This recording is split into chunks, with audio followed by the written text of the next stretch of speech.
마지막 때의 미혹, 부흥 이런 제목으로 오늘 좀 말씀을 나누도록 하겠습니다. 부흥 자체가 미혹이라는 것이 아니라 부흥이 미혹이 될 수 있는 것인데 어떨 때 부흥이 미혹이 될 수 있는지 그런 부분들을 좀 몇 가지 좀 짚어서 이야기를 하도록 하겠습니다. 우리가 읽은 이 마태복음 24장의 이 본문은 예수님께서 이 세상 끝날에 대한 이제 심판에 대한 것들을 말씀하실 때 그러면 세상 끝날에 어떤 징조가 있습니까? 라고 하며 제자들이 예수님께 물을 때 답변하신 그러한 말씀들 몇 구절을 우리가 읽었습니다. 그래서 읽은 구절에서 뭐라고 이야기하냐면은 마지막 때의 징조가 분명히 있는데 그 중에 사람의 미혹이 있다라는 것을 이야기하고 계십니다. 그래서 우리가 마지막 때 여러 가지 징조가 있는데 그 가운데 이 사람의 미혹이 무엇인지를 우리가 조금 더 좀 살펴보면은 좋겠습니다. 마지막 때가 가까울수록 이제 많은 일들이 풀어지는데 그 가운데서 아주 중요한 어떤 마지막 때 키워드 중에 하나가 이제 미혹이라는 겁니다. 미혹. 미혹은 말 그대로 속인다라는 의미죠. 사탄이 이제 자기 때가 얼마 남지 않았다라는 것을 인식할 때 이제 이 지상에 내려와서 극심한 세상의 어떤 그 핍박하는 일들이 일어나는데 우리에게서는 그것이 이제 환란이 되어지는 겁니다. 근데 그 환란이 있기 전에 먼저 미혹하는 일들이 있게 됩니다. 근데 그 미혹은 대상이 바로 이 교회 안에 있는, 즉 예수 그리스도를 영접하고 그리스도인으로서 살아가고 있는 사람들을 향하여 일어나는 미혹이라는 것입니다. 그래서 교회의 핍박이 오기 전에 교회에 미혹이 먼저 뿌려지게 된다는 것을 우리가 말씀을 통해서 잘 분별해야 됩니다. 자, 미혹은 교회 안에서 일어나는 것 분명히 여러분이 아셔야 되는 겁니다. 왜냐하면 세상에 있는 사람들은 이미 사탄의 밥이기 때문에 그들을 미혹할 필요가 없는 거죠. 이미 사단에게 속한 자들입니다. 그래서 이제 마지막으로 교회 안에 들어와 교묘히 사람들을 그리스도에게 있는 사람들을 벗어나게 하는 것입니다. 그렇다면은 이 미혹이 언제 일어나는가 우리가 이런 부분을 좀 신경 써서 보아야 할 겁니다. 여러분 미혹이 언제 일어날까요?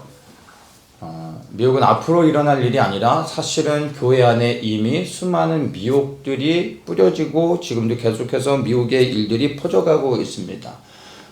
가장 큰 어떤 그 나타나는 현상 가운데 하나가 WCC나 이제 WEA 같은 이런 것들도 교회를 미혹하고 영적인 음란을 행하게 하는 아주 큰 사인이라고도 말할 수 있습니다. 그런데 이 마지막 때를 분별하면서 이런 WCC 같은 데 속하면 안 된다. 그래서 그런 곳에서 나와야 된다라고 사람들 말하기도 하지만 사실 미혹은 꼭 그런 단체에서 벗어난다고 해서 미혹에서 자유로운 것은 아닙니다. 오늘날 사실 교회 안에 수많은 미혹들이 말씀을 통해서 뿌려지고 있습니다. 여러분 예수 그리스도를 전하지 아니하고 그리스도의 복음을 가장해서 사람들의 마음을 위로하고 격려하고 그리고 땅의 것을 바라보게 만들고 그래서 계속해서 예수님이 아닌 예수님을 통하여 무엇인가를 얻으려고 하는 그리고 그런 것을 자꾸 얻게끔 만들고 있는 이러한 모든 것들 우리는 흔히 기복신앙이라고 말을 하는데 이러한 것들 자체가 사실은 미혹인 것입니다. 여러분 예수를 부인하는 그런 이단들, 교묘한 이단들 뿐만이 아니라 여러분 기복신앙 이것 또한 사실은 아주 심각한 교회 안에 들어온 이단 사상이라고 말할 수 있는 것입니다. 그래서 이미 교회 안에 수많은 어떤 기복주의적인 것들 그리고 인본주의적인 설교 이런 것들로 인하여 이미 교회 안에 많은 사람들이 그리스도라는 정말 우리의 생명 대신 본질인 예수 그리스도를 구하고 그분 앞에 머물러 있는 것이 아니라 이미 그리스도를 통하여 이 땅에서 번영과 행복과 뭔가 내가 원하는 것들을 누리고자 하는 마음들이 우리 중심 안에 많이 채워져 있습니다. 이미 사실은 미혹을 당하고 있는 거라고 말할 수도 있는 것입니다. 거기다 또 어떤 마지막 때를 깨닫는 건 귀한 거지만 극단적인 종말론에 치우쳐서 일상의 삶 속에서 벗어나 이미 저 멀리 가버린 사람들 다시 돌아오기가 쉽지가 않습니다. 이런 사람들도 사실은 이 미혹인 것이죠. 그리고 뭐 어떤 신사도 운동이라든지 은사, 성령 사역 뭐 이런 것들 통해서 이미 교회 안에 영적으로 많이 혼탁해지고 미혹이 뿌려지고 있습니다. 그래서 사실 교회가 안전한 곳이 아니라 교회 안에 영적인 지뢰들이 너무나 많이 매설되어 있다는 것을 우리가 알아야 될 것입니다. 근데 오늘 말씀드리고자 하는 또 다른 교회 안의 미혹이 다른 것이 아니라 바로 이 부흥이라는 것입니다. 다시 말씀드리지만 부흥 자체가 미혹이라는 것이 아닙니다. 부흥이 미혹이 되어질 수 있다는 것을 우리가 알아야 된다는 것이고 그것을 나누려고 하는 겁니다. 하박국서에 대한 말씀을 좀 보도록 하겠습니다. 왜냐하면 이 하박국에서 유일하게 부흥이라는 단어를 한 번 사용하고 있습니다. 그러니까 한글 번역에서 부흥이라는 단어를 사용하고 있는데 이제 먼저 이야기하지만 여러분 부흥이라는 하박국에서 번역한 이 단어는 그 잘못된 번역입니다. 그래서 부흥이라는 이 단어가 사실은 바뀌어져야 되는 건데 어쨌든 부흥이라고 나와져 있기 때문에 이 부분을 한번 좀 보도록 하겠습니다. 이 하박국 3장 2절에 나오죠. 3장 2절에 여호와여 내가 주께 대한 소문을 듣고 놀랐나이다. 여호와여 주는 주의 일을 이 수년 내에 부흥케 하옵소서. 수년 내에 부흥케 하옵소서. 그래서 우리는 이 말씀 가지고 주님 부흥케 하시옵소서. 부흥을 주십시오. 이렇게 기도합니다. 근데 이 구절을 하박국서의 전체적인 배경을 이해하면서 이 말씀을 같이 봐야지 이 하박국이 이야기하고 있는 내용이 실질적으로 무엇을 의미하는지를 알 수가 있습니다. 이 하박국 내용은 굉장히 짧죠. 하나님과 하박국이 대화를 주고받는 그러한 내용이라고 생각하시면 됩니다. 하박국은 유다의 선지자입니다. 그리고 북이스라엘은 이미 멸망을 당했고, 그리고 이제 새로운 신성제국 바벨론을 통하여 이제 남유다가 심각한 위기를 맞이하고 있는 상황 가운데서 머지않아 이 남유다도 바벨론에 의하여 멸망당하는 그러한 상황 가운데 가고 있고, 그럼에도 불구하고 남유다는 돌이켜 회개하여 하나님 앞에 돌아오지 않고 그 안에서 온갖 불법이 자행되어지고 있는 상황입니다. 그런 환경 속에서 하박국이 하나님 앞에 이제 부르짖어 기도하는 겁니다. 주님, 제가 부르짖고 간구하는데 왜 듣지 않습니까? 왜 남유다의 이런 악한 일들이 멈춰지지 않고 있습니까? 라고 하나님 앞에 부르짖어 간구하면서 하나님의 공의가 어디 있습니까? 라고 하면서 하나님 앞에 부르짖어 절규하고 있는 겁니다. 그럴 때 이제 하나님께서 하박국에게 말씀을 하시죠. 5절부터 이제 하박국에 대한 그 첫 번째 항변에 대해서 하나님께서 말씀하시는데 뭐라고 얘기하냐면 5절에 너희는 열국을 보고 또 보고 놀라고 또 놀랄지어다 말씀하십니다. 그러면서 6절에 어느 한 민족 백성들을 내가 세울 것이다. 그리고 그들이 너에게 달려올 것이다. 다 강포를 행하러 오는 것이다. 이런 얘기를 합니다. 이것은 누굴 얘기하는 거냐면 하나님께서 바벨론을 세워서 내가 온 열방을 심판할 것이다. 근데 그 심판 가운데 남유다에 대한 심판도 있다라는 것을 하박국에게 이야기해주고 있는 것입니다. 내가 바벨론을 세우고 그들을 일으켜 남유다를 심판할 것이다. 이렇게 말씀을 하고 있습니다. 그때 이제 하박국이 이제 두 번째 질문을 합니다. 12절에서 이제 하박국이 이제 하나님 앞에 이야기하는 겁니다. 그래서 하나님 정말 그렇게 이 하나님의 백성들을 향하여 심판하시는 것이 정말 옳은 것입니까? 그래서는 안 됩니다. 라고 하박국이 하나님 앞에 이제 그 심판을 거둬주시기를 이렇게 간구하는 것이죠. 그러면서 하박국 2장 1절에 이제 하박국이 이런 고백을 합니다. 제가 파수하는 자리에 올라오겠습니다. 내가 이 남유다를 위하여 파수하는 자가 되겠습니다. 그리고 제가 이렇게 남유다를 위해 기도할 때 하나님이 어떻게 행하시는지 제가 지켜볼 것입니다. 이렇게 대화를 합니다.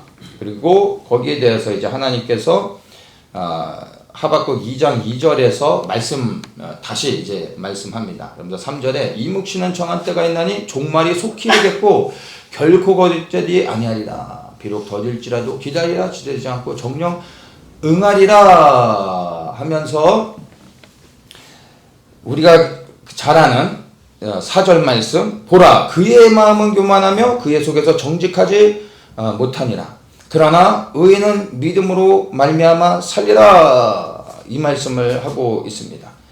이 말의 의미가 무엇이냐면은 네가 아무리 파수꾼이 되어 남유다를 위하여 기도한다 할지라도 내가 정한 뜻은 이루어질 것이다. 즉 남유다에 대한 심판은 정해졌고 심판을 받을 것이다. 그러나 의인은 그 가운데 믿음으로 살게 될 것이다. 진노 가운데 내가 긍휼의 은혜를 베풀 것이다.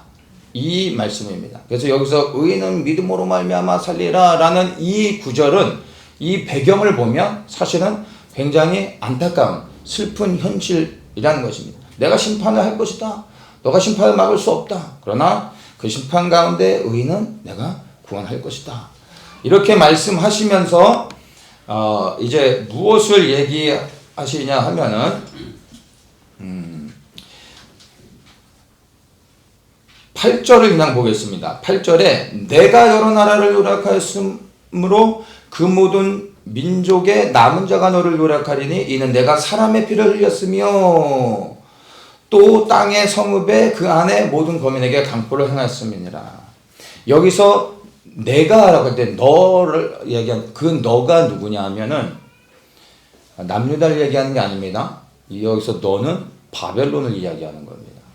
내가 바벨론을 통하여 세상을 심판하지만 그러나 내가 바벨론을 또한 심판할 것이다. 이게 하나님 항상 심판의 방법입니다. 하나님의 백성들이 잘못할 때 하나님이 이방 민족을 들어서 하나님의 백성을 심판하십니다. 그리고 나서 이스라엘의 역사를 보면 하나님의 심판의 도구로 사용했던 이방 민족은 반드시 멸망하십니다. 반드시 하나님 또한 심판하십니다. 그들이 의로워서 하나님의 백성들을 심판하게 하신 것이 아니죠.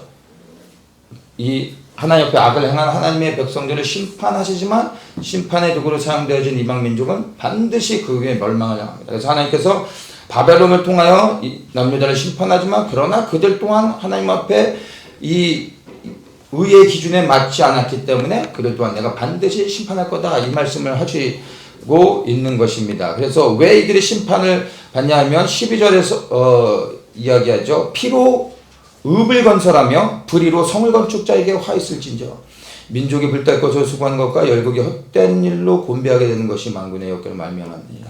이 말씀하는 겁니다.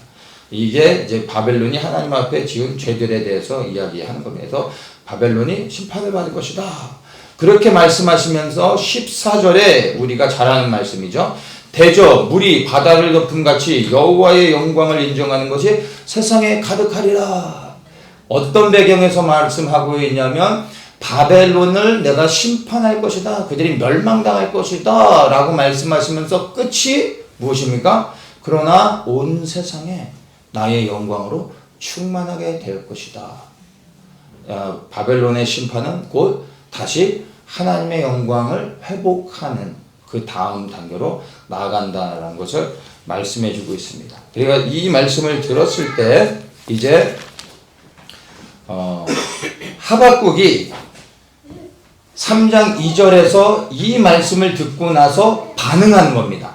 뭐라고 이야기하냐면 여호와여 내가 주께 대한 소문을 듣고 놀랐나이다.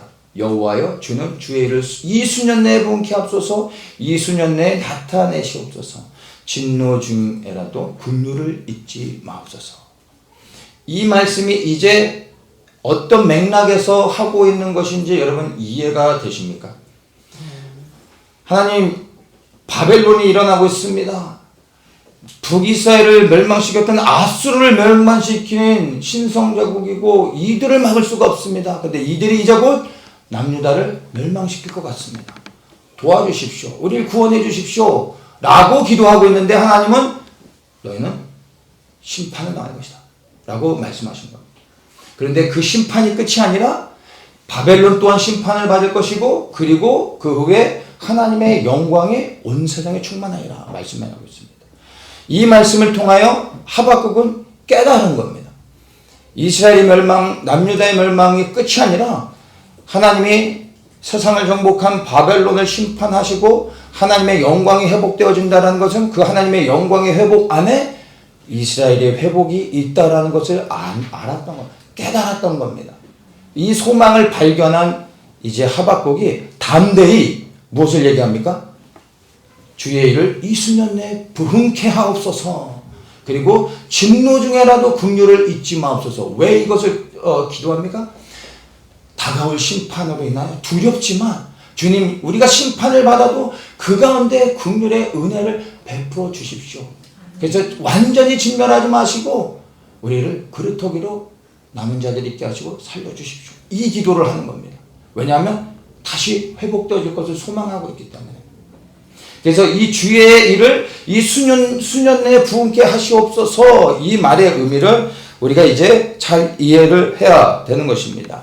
부흥이라는 단어를 썼는데 히브리어에서는 하야라는 단어입니다. 리바이브라는, 영어로는 리바이브라고 하는 다시 살아난다라는 의미죠. 그래서 죽음에서, 낙심됨에서, 병에서, 절망에서, 그리고 믿음 없음에서 다시 살아나는 것, 다시 돌아가는 것, 다시 생명을 얻고 다시 소망을 얻고 치유가 되어지고 믿음 위에 세워지는 이러한 것들을 의미하는 것입니다. 그래서 하야라는 단어입니다. 그래서 사실은 부흥이라는 단어보다는 어떻게 보면은 회복이라는 단어가 더 적절할 수 있는 것이죠. 그래서 부흥은 완전히 잘못된 단어라는 것을, 잘못된 번역이라는 것을 여러분이 이해를 하셔야 됩니다. 그러면 이것을 이제 부흥이라고 하지 않고 주의 일을 이 수년 내에 부흥케 하시옵소서라고 했을 때 이 말의 의미가 뭐냐 하면은 주님의 일을 다시 새롭게 행하시옵소서. 주님이 행하시는 일을 우리가 다시 보게 하여 주시옵소서. 이 말에 무엇이 소망이 되어지고 있습니까? 심판을 당하지만 다시 회복되어질 유다에 대한 소망을, 믿음을 갖고 있는 것입니다. 그래서 이 말을 다시 정리하면 부흥이라는 의미를 여러분 지워버리시고 주의 일을 이 수년 내에 부흥케 하시옵소서, 이 말은 속히 하나님의 뜻을 행하시옵소서. 심판이 오는 것은 두렵지만 그러나 그 심판 뒤에 올 회복에 대한 소망으로 인하여 주님 이 일을 속히 행하시옵소서. 그리고 이제 주님이 말씀하신 것을 우리가 보게 하여 주십시오. 이 내용이 바로 부흥케 하시옵소서라는 말의 의미인 것입니다. 이 말의 이 본문의 의미를 정확하게 이해를 하면은 우리가 지금까지 배우고 들었고 보았고 생각했던 부흥과 완전히 다른 의미라는 것을 여러분 알게 되는 겁니다. 다시 한번 말씀드리지만 부흥 자체를 제가 부정하는 것이 아니라 성경에서 부흥에 대해서 실질적으로 무엇이라고 말하고 있는지를 제가 설명하는 것입니다.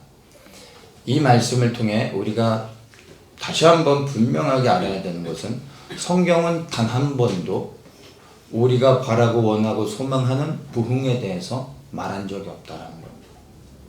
이것을 여러분이 분명히 아셔야 되는 겁니다.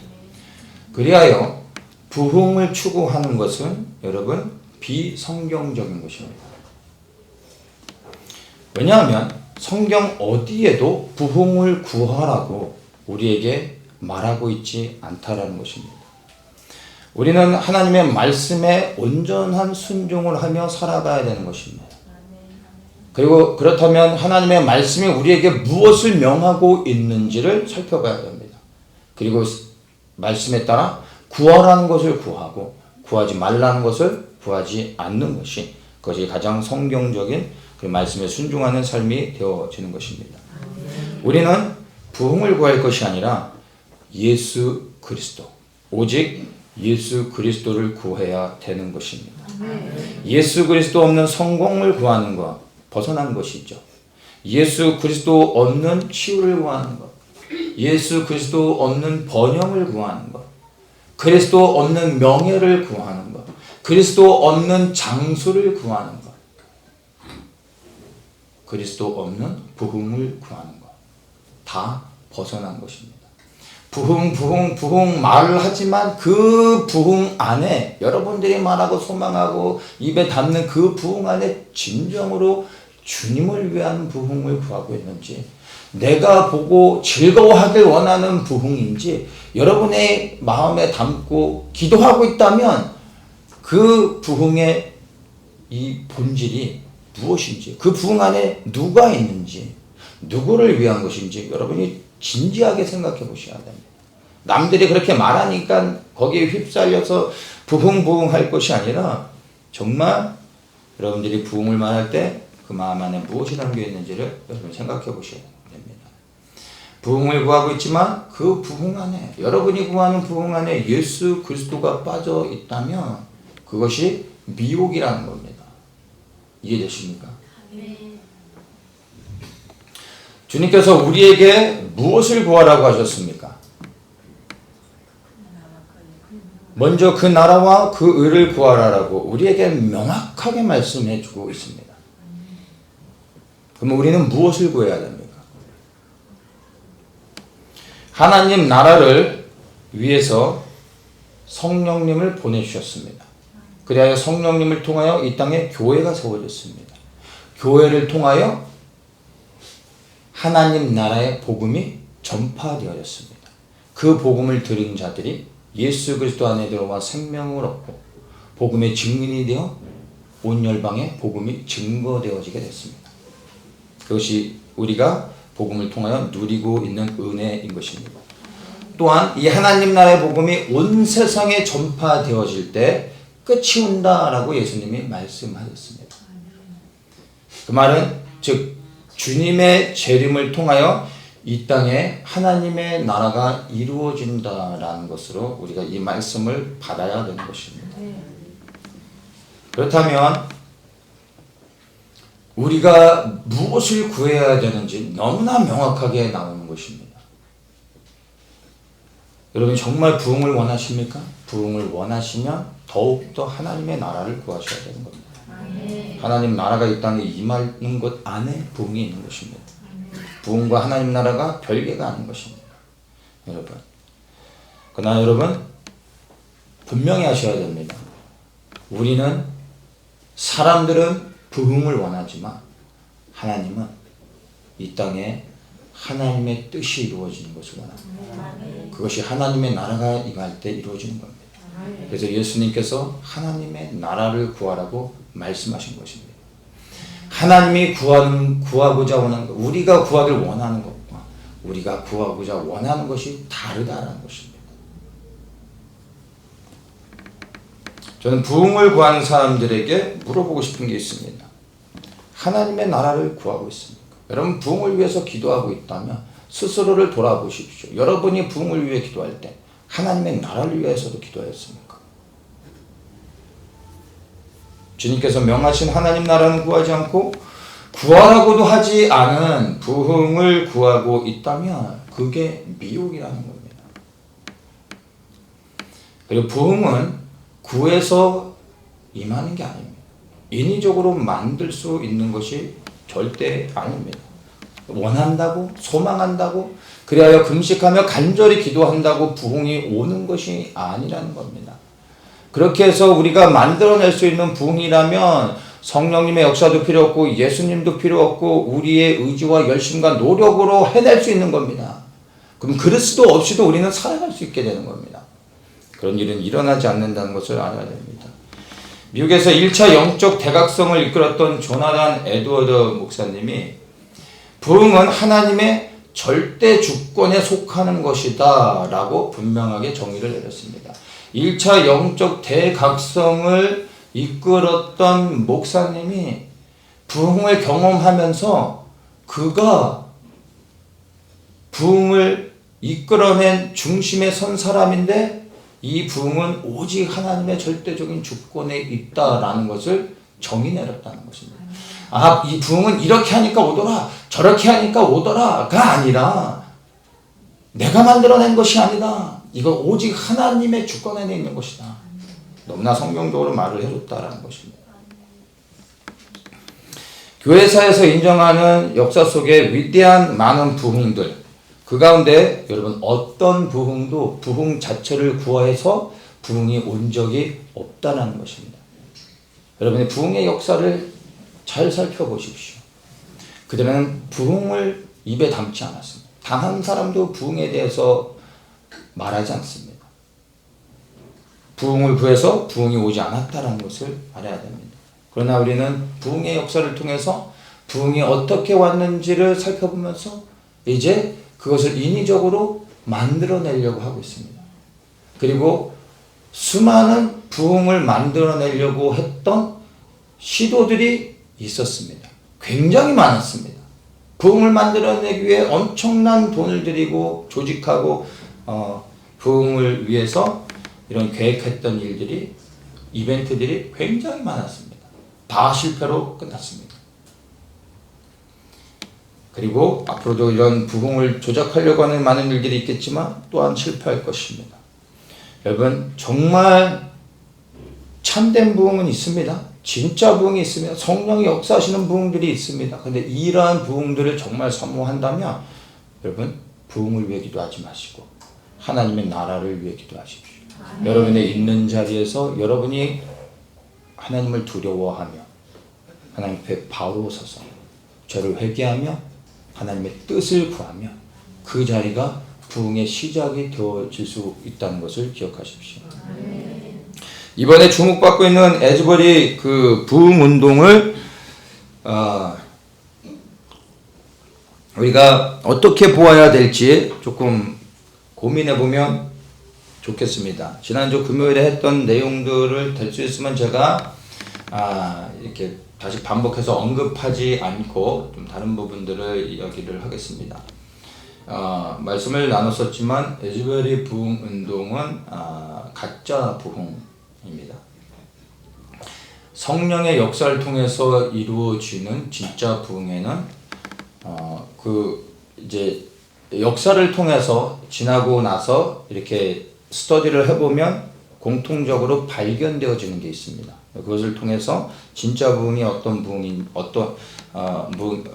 뭐가 진짜 부흥인지를 알 수 있게 되는데 이제 미국에서 일어난 1차 영적 대각성, 그리고 영국의 웨일즈 부흥, 그리고 이제 우리 한국에서 있었던 평양 대부흥, 이러한 이 세 가지의 부흥들을 종합적으로 해서 살펴봤을 때 공통적으로 나타났던 사인들이 뭐냐면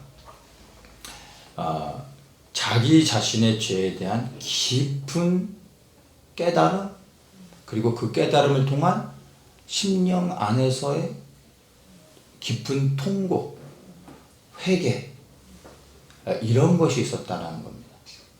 그리고 정말 오직 예수 그리스도로 인하여 갈망하면서 정말 영적인 굶주림 가운데 다른 것을 일체 구하지 않고 금식하며 오직 예수님만을 구할 때, 예수님께만 초점을 맞추며 기도의 자리에 머물러 있을 때, 하루 이틀 기도했더니 성령이 임하신 게 아니라 아주 오랜 시간을 오직 예수님만을 구하고 금식하며 기도할 때 성령이 임하시며 부흥의 역사가 나타났다는 것입니다.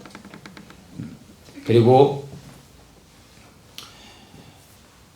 이 부흥의 역사가 나타났을 때 동일하게 나타났던 현상 중에 하나가 뭐냐면 24시간 찬양하며 경배하는 것이 아니라 밤낮으로 금식하고 통곡하며 기도했다는 거예요. 여러분, 경배와 찬양이 미혹은 아닙니다. 그러나 오늘날 경배와 찬양을 통하여 교회를 많이 미혹하고 있습니다. 그렇다고 교회 안에 경배와 찬양을 금해야 되냐 이런 얘기가 아닙니다. 이것이 잘 사용되어지고 절제되어지며 하나님께 초점을 맞출 때 하나님께 영광이 되지만 이것이 우리를 위하고 우리를 즐겁게 하고 이것으로 우리가 마음과 생각을 우리의 영이 다른 것에 빼앗겨서 다른 영이 들어오게 했을 때 이게 우리에게 미혹이 될 수 있다는 것입니다. 네. 그래서 여기서 보면 밤낮으로 경배와 찬양하며 기뻐하고 즐거워하고 뛰는 것이 아니라 이들은 자신의 죄로 인하여 괴로워하며 통곡하며 우는데 하루도 아니고 이틀도 아니고 3일도 아니고 끊임없이 밤낮으로 금식하며 통곡하며 우는데 이것은 조작할 수 있는 게 아닙니다. 이해되십니까? 사탄은 우리의 감정을 움직여서 우리로 하여금 즐거워하며 기뻐하며 뛰게 만들 수 있습니다. 그러나 우리가 심령 깊은 곳에서부터 우러나오는 참된 통곡과 회개를 통하여 오랜 시간 기도하면서 머물게 하는 건 사탄이 할 수 있는 일이 아닙니다. 아니, 사탄이 원치 않는 일이죠. 그래서 할 수 없습니다. 오직 성령이 하시는 일입니다. 진정한 부흥이 일어났던 곳에서 일어난 드러나는 현상인 것입니다. 그리고 진짜 부흥의 역사는 즉시로 열매가 나타납니다. 1차 영적 대각성이나 웨일즈 부흥이 일어났을 때 곧바로 그 주변에 수많은 변화가 있었습니다. 첫째, 남자들이 변하기 시작합니다. 가정의 폭력이 사라지기 시작했습니다. 그 당시에는 사회가 노동하는 남자들의 노동이 가장 중요한 생산의 근거가 됐기 때문에 남자들이 거친 일, 힘든 일을 했습니다. 그래서 심한 가정 폭력들, 자녀들이 이제 어부주를 당하는 이런 일들이 비일비재했습니다. 가정 폭력들이 사라집니다. 수많은 술주정뱅이들, 알코올 중독자들이 알코올을 끊어냅니다. 술을 먹지 않습니다. 주변에 수많은 술집들이 한순간에 사라집니다. 술집에 가는 사람들이 없어졌어요. 열매는 즉시 나타났습니다. 하루 이틀 반짝하다가 사라진 것이 아니라 술집이 다 문을 닫았답니다. 평양대부흥에서는 깊은 자기 자신에 대한 죄를 회개하면서 나아가는데 어떤 사람은 자기가 도둑질을 한 것, 조그마한 도둑질인데 그것을 너무나 주님 앞에 통곡하며 회개하는 역사가 일어나요. 또 다른 사람이 일어나서 누군가를 때렸던 것들, 그것을 회개하고 또 다른 사람은 사기를 쳤던 것들, 그리고 이제는 시간이 지나면서 사람들이 내가 누구와 음란을 저질렀던 것들, 사람들이 드러내길 원치 아니하는 죄들을 드러내고 자백하고 통곡하며 회개하는 일들이 일어났습니다. 그리고 그 부흥의 열매는 곧바로 나타났습니다. 당시의 평양은, 조선사회는 말할 수 없는 이 어떤 비참한 상황 가운데 사람들의 삶을 굉장히 이렇게 좋지 않았습니다. 그래서 이 속이고 그리고 싸우고 해야 생존이 가능했던 사람들입니다. 그래서 이 어떤 상점에서 직원들을 고용하면 사람들이 하나같이 다 게으르고 주인을 속이고 그리고 사기치고 도둑질하고 충돌하고 이런 것이 평범한 거였습니다. 그런 조선사회에서, 그런 평양에서 장대현 교회에서 일어난 부흥의 역사를 통하여 사람들이 변하기 시작합니다. 상점의 주인들이 사람을 체험할 때 묻습니다. 자네 교회 다니는가? 교회 다닌다고 하면 그 사람을 고용합니다. 평양 대부흥이 일어난 이후에 교회를 다닌다고 하는 사람은 사기를 치지 않고 게으르지 않고 열심히 일하고 최선을 다하고 정직하고 성실하게 일하는 거예요. 가만히 봤더니 다 교회를 다니는 사람들이에요. 교회를 안 다니면 직원을 뽑지 않고, 교회를 다닌다고 하면 앞뒤 안 가리고 사람을 뽑습니다. 부흥의 역사는 즉시 나타나요. 열매는 즉시 나타났던 것입니다. 에즈버리에 수많은 사람들이 모여서 예배를 드렸어요. 24시간 일일이 모여 찬양하며 예배를 드렸어요. 이런 것은 본질이 아닙니다. 중요한 건 무엇입니까? 진짜 부흥의 역사를 통하여 우리가 비춰봐야 되는 겁니다. 거기에 심령을 찢으며 통곡하며 자신의 죄를 회개하는 깊은 죄에 대한 회개의 자백, 그리고 기도, 끊이지 않는 기도, 경배와 찬양이 아니라 24시간 끊이지 않는 죄에 대한 깊은 회개의 기도가 있냐는 것입니다. 단 한 명이라도 미국의 대학가에 얼마나 많은 동성애자들이 있는데 단 한 명이라도 그 수많은 학생들이 모여서 예배해야 됩니다. 단 한 명의 동성애자도 그 죄에서 돌이켜 그 죄를 고백하고 하나님께 나왔다라는 간증을 들어본 적이 있습니다. 아름다운, 듣기 좋은, 그리고 은혜가 되는, 감동되는 수많은 이야기들이 있습니다. 그러나 정말 하나님이 듣기 원하시는 고백이 무엇이겠습니까? 죄에 대한 깊은 통찰을 통하여 회개하며 나오는 겁니다. 그런 소식을, 간증을 들어보셨냐는 겁니다. 단 한 명의 동성애자라도 돌아온 것을 여러분이 들어보셨냐는 겁니다. 죄에 대한 회개 없이 경배와 찬양만 24시간 한다고 하나님이 받으시는 게 아니라는 것입니다. 부분적으로 긍정적인 면도 왜 없겠습니까? 이러한 일들을 통하여 많은 사람들이 모여 기도하며 그 가운데 예수님을 영접하고 주님을 뜨겁게 만나는 사람도 있을 것입니다. 그러나 부분적인 것 때문에 본질이 무엇인지를 놓쳐서는 안 된다는 것입니다. 예를 들면 여러분 신천지를 통하여 복음을 처음 접했던 사람이 신천지에서 나와 예수님을 올바르게 만나서 올바른 교회로 인도함을 받는 사람들도 있습니다. 그러면 신천지는 선한 겁니까? 신천지는 권할 한 겁니까? 그 사람이 신천지를 통하여 어쨌든 복음을 처음 접해서 예수님을 영접하게 됐다면 결과가 좋은 거니까 여러분 신천지를 권하시겠습니까? 아니잖아요. 모든 이단들에도 부분적인 하나님의 진리를 담고 있는 겁니다.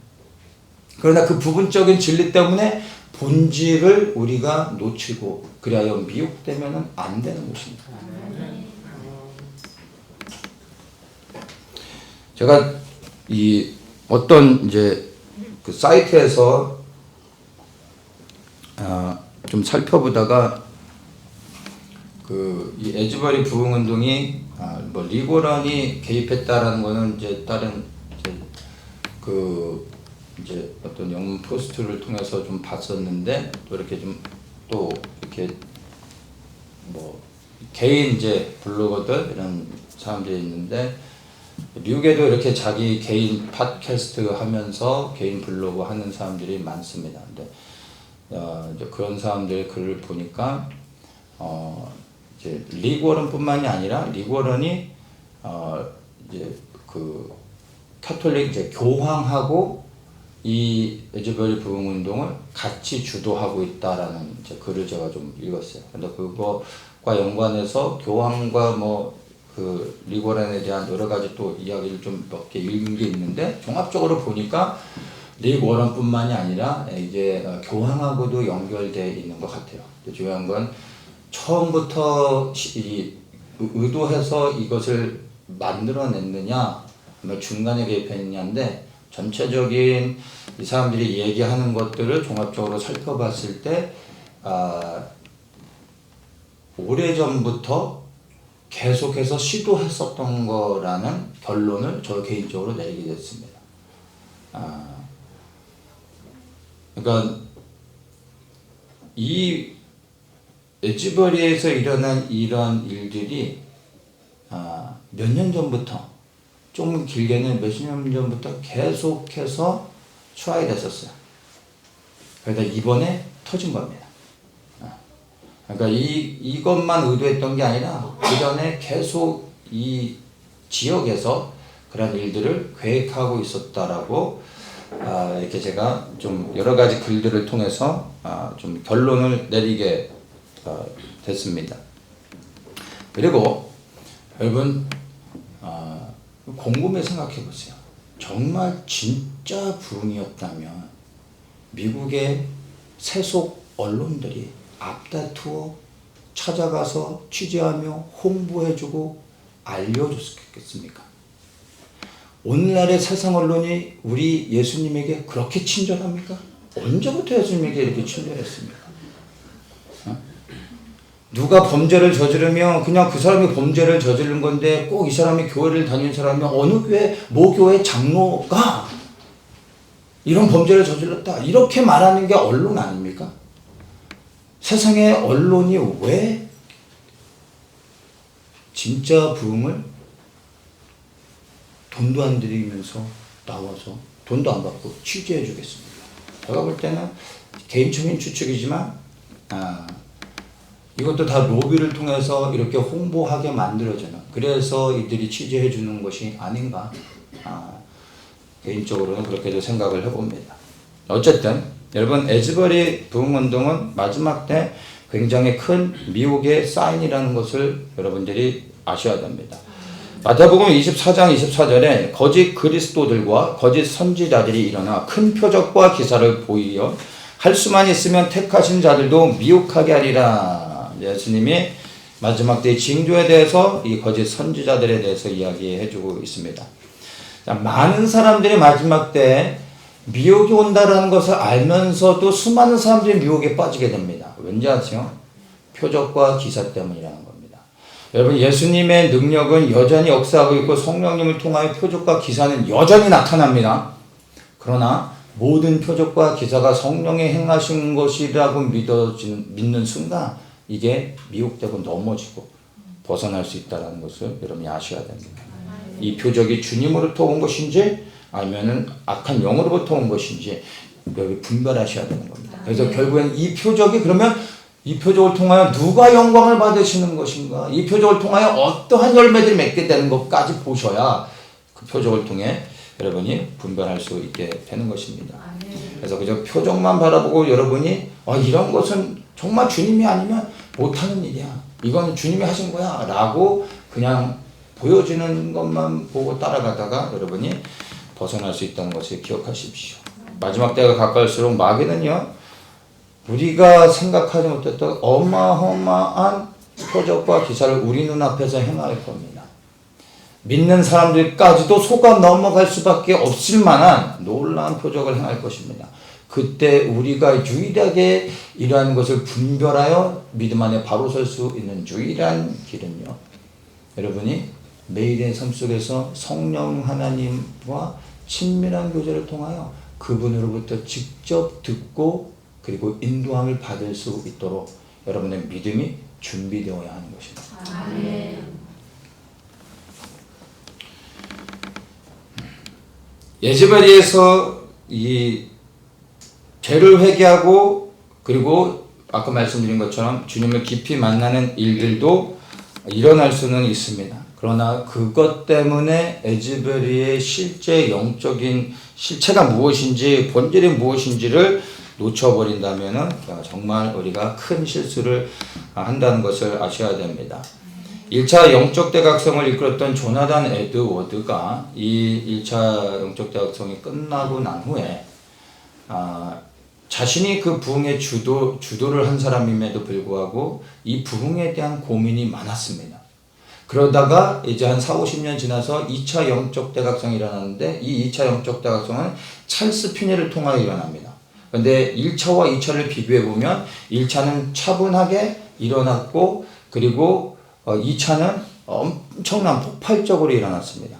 그리고 특별히 수많은 사람들에게 이런 부흥의 역사들이 일어났고 그리고 많은 사람들이 모였고 겉으로 드러나는 어떤 행위적인 것들이 굉장히 많았습니다. 축사가 일어나고 그리고 어떤 이 치유가 되어지고 그리고 막 뜨겁게 간증하고 고백하는 보여지는 현상적으로 많은 일들이 일어났습니다. 그래서 외적인 효과를 본다면 1차와 2차를 비교하면 2차가 더 다이나믹했습니다. 근데 2차 영적 대각성을 바라보던 조나단 에드워드는 굉장히 신중하게 고민하며 부흥에 대한 정의를 우리는 다시 내려야 된다라고 2차 영적 대각성을 보면서 그렇게 이야기를 했습니다. 그때 찰스 피니는 아니다. 지금 수많은 사람들이 예수님을 이렇게 영접하는 이런 것이 중요한 거다 하고 그냥 눈에 보여지는 모든 부흥의 역사들 이런 것들에만 초점을 맞췄던 것이 있었습니다.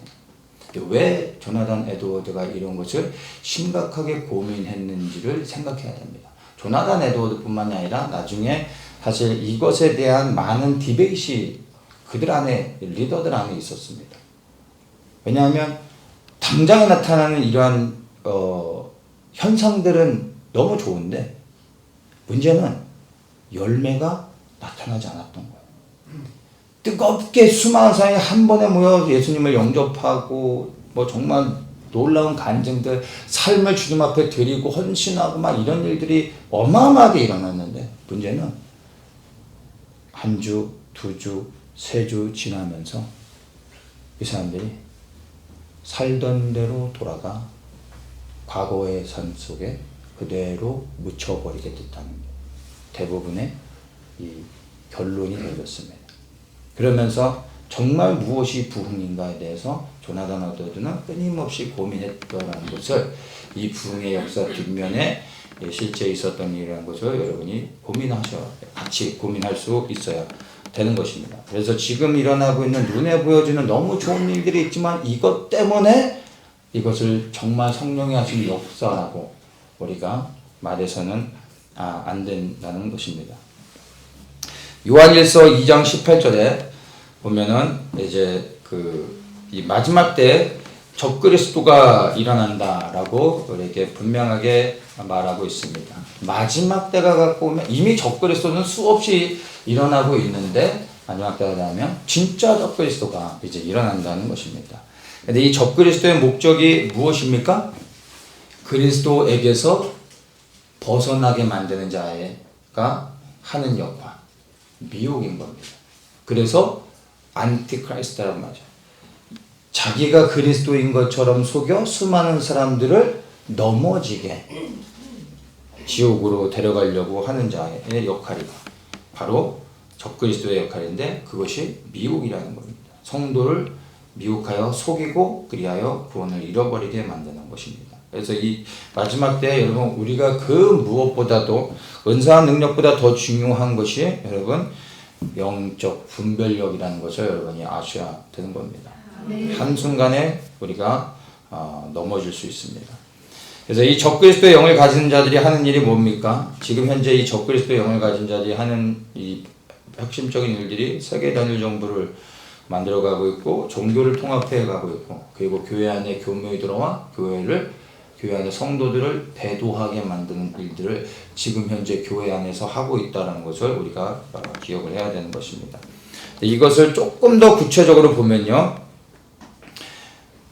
카톨릭과 연합하는 부분. 그래서 카톨릭과 연합해서 화해와 하나됨이라는 어떤 타이틀을 가지고 다른 종교들을 실질적으로 받아들이고 인정하게 만드는 일들.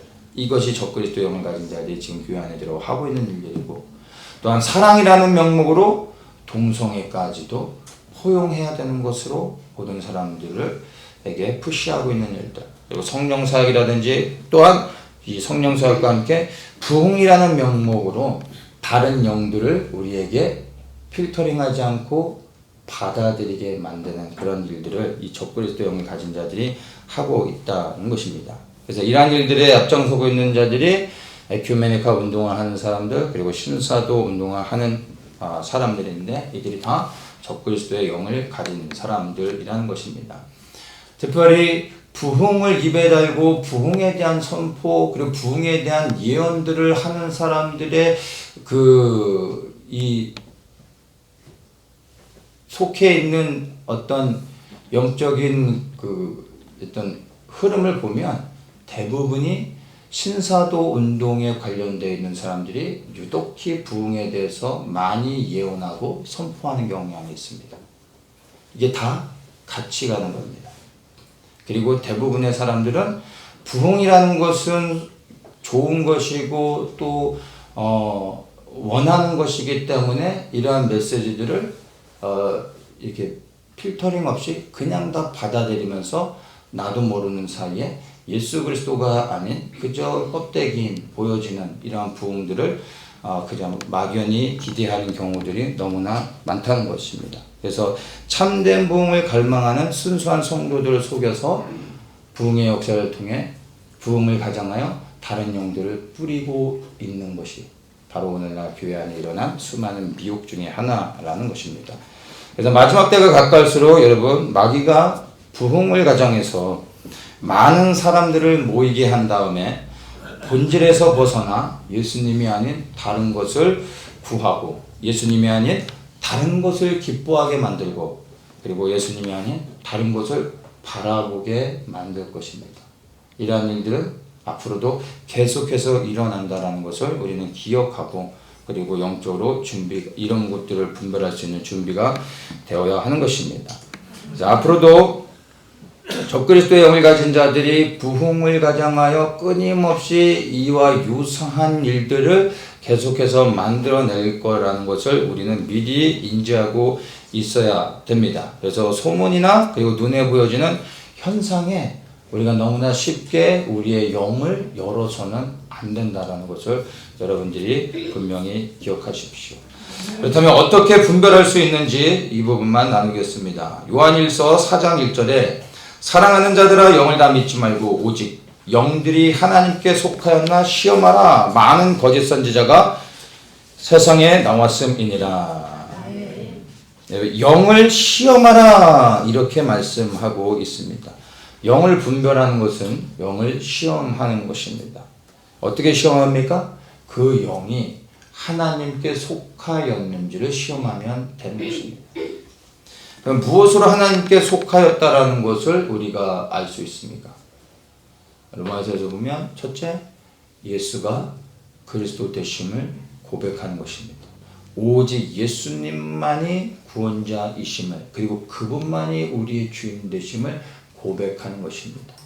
그러면 WCC와 이런 WEA 같은 것들이 당연히 걸러질 수 있지 않습니까? 우리가 교회 안에 수많은 설교들을 들을 때 이 말씀의 본질을 가지고 분별할 때 정말 나를 살리는 말씀이 무엇인지 하나님이 기뻐하시는 말씀이 무엇인지를 분별할 수 있는 것입니다. 위로와 격려가 하나님이 기뻐하시는 말씀이 아니라 때로는 이러한 말씀도 필요하겠지만 말씀의 본질은 우리의 자아에 묻어져 있는 더러운 것들을 대하여 그것들을 드러내고 그래야 우리가 불편하지만 우리가 힘들지만 그러나 그것을 인정하고 죄를 회개하게 하여 그래야 주님 앞에 통곡하며 나오고 그리고 정말 하나님이 명하시는 하나님의 말씀들 우리에게 명하시는 그 명령들을 선포할 때 그것을 우리가 믿음으로 취하고 말씀에 순종하여 우리의 삶을 드려야 된다는 것입니다. 그러면 정말 우리가 이 한 가지 오직 예수님만이 우리의 구원자요 주인 되신다라는 이 하나를 가지고서 영이 하나님께 속하는 자인지를 분별할 수 있는 것입니다. 그리고 다른 것을 구하지 않고 오직 예수 그리스도만을 구하는 것입니다. 부흥을 구하는 것이 아니라 예수 그리스도를 구하는 것입니다. 부흥을 원하시면 더욱더 예수 그리스도를 그리고 하나님의 나라를 구하셔야 되는 것입니다. 그리고 성경에서 말하는 온갖 죄들, 더러운 죄들, 성경에서 분명히 언급하고 있는 로마서 1장 24절에서 말하고 있는 하나님이 가증히 여기시는 남색과 여색 이러한 것들 너무나 명확하게 하나님이 가증히 여기시는 거라고 말씀하고 있습니다. 이 말씀은 예전이나 지금이나 그리고 앞으로도 변함이 없습니다. 그렇다면 우리는 정말로 이 말씀을 가지고서 하나님이 무엇을 정말 싫어하시는지 미워하시는지를 보면 그 영이 하나님께 속하였는지 아닌지 그 영이 이것에 대해 어떻게 반응하는지를 통하여 우리는 너무나 분명하게 알 수 있는 것입니다. 여러분 하나님께 속한 자들은 결코 세상의 그 어떤 것과도 섞일 수 없습니다. 그것은 하나님께 속한 자들이 대단하기 때문에 특별한 사람이기 때문이 아니라 하나님이 거룩하신 분이기 때문에 우리가 그분의 의에 맞춰 우리가 할 수 있느냐 못하느냐가 아니라 해야만 하는 것입니다. 더 나은 성숙한 그리스도인이 되기 위해서가 아니라 영원한 생명을 얻기 위해 그리고 하나님의 속한 자가 되기 위해서 그 기준에 우리 자신을 맞춰 우리의 삶을 드려 몸을 쳐 그리스도께 복종해야 된다는 것입니다. 세상의 기준에 우리를 맞추면 이 땅에서는 편안하게 행복하게 살아갈 수 있을지 모르지만 그러나 영원한 생명을 잃어버리고 영원한 불이 떨어져 영원토록 후회하며 고통당하며 살아갈 수 있다는 것을 기억하십시오. 이 땅에서 살아가는 시간들이 여러분 영혼에 비교하면 지극히 점과 같이 짧은 한순간이라는 것을 기억하십시오. 그래야 영혼을 위하여 이 땅에서 우리의 삶을 절제하며 그리스도께 맞추며 살아가는 것은 여러분 결코 후회스러운 일이 결코 어려운 일도 아니고 결코 못할 일도 아니라는 것입니다. 영혼을 위하여 지금 우리에게 주신 우리의 시간과 열정과 우리의 모든 것을 들여 그리스도를 기쁘게 하며 그리스도의 기준에 맞춰 살아야 하는 것입니다. 아멘. 말씀을 마칩니다. 여러분 부흥을 구하지 마십시오. 하나님의 나라를 구하십시오. 아멘. 이 땅에 임할 하나님의 나라를 위하여 그리고 그리스도의 군사가 되어 주의 오실 길을 예비하십시오. 아멘. 그리고 이 땅에 하나님의 나라의 백성으로 거룩하게 구별되어서 예수 그리스도께 순종하며 살아가시는 분들이 되시길 축복합니다. 아멘. 주신 주님 감사합니다. 오늘 우리에게 이 마지막 때의 미혹 가운데 있는 이 부흥을 통하여 우리에게 어떻게 미혹이 올 수 있는지를 살펴봤습니다. 주님, 우리가 진정 그리스도를 통하여 이 땅에 임하는 부흥을 사모합니다. 그러한 부흥이 오길 원합니다. 그러나 우리가 주님 그러한 부흥은 오직 이 땅에 하나님의 나라가 임할 때 이루어질 수 있는 것임을 알게 하시고 우리는 더욱더 주님이 우리에게 명하여 구하라고 하신 하나님의 나라와 의를 구하게 하시고 그 하나님의 나라가 이 땅에 이루어지는 일들을 위하여 주의 오실 길들을 앞서 나가 행하며 길을 곧게 하며 평탄케 하는 주의 재림의 일들을 위하여 길을 예비하는 자들로 일어날 수 있게 하시옵소서. 그 일들을 위하여 우리 한 사람 한 사람들이 정말 성령의 충만함 안에서 하나님의 전신갑주로 무장되어 앞서 나아가 정말 파수꾼의 사명을 감당할 수 있는 하나님의 군대 되게 하여 주시옵소서. 감사하며 예수님의 이름으로 기도드리옵나이다.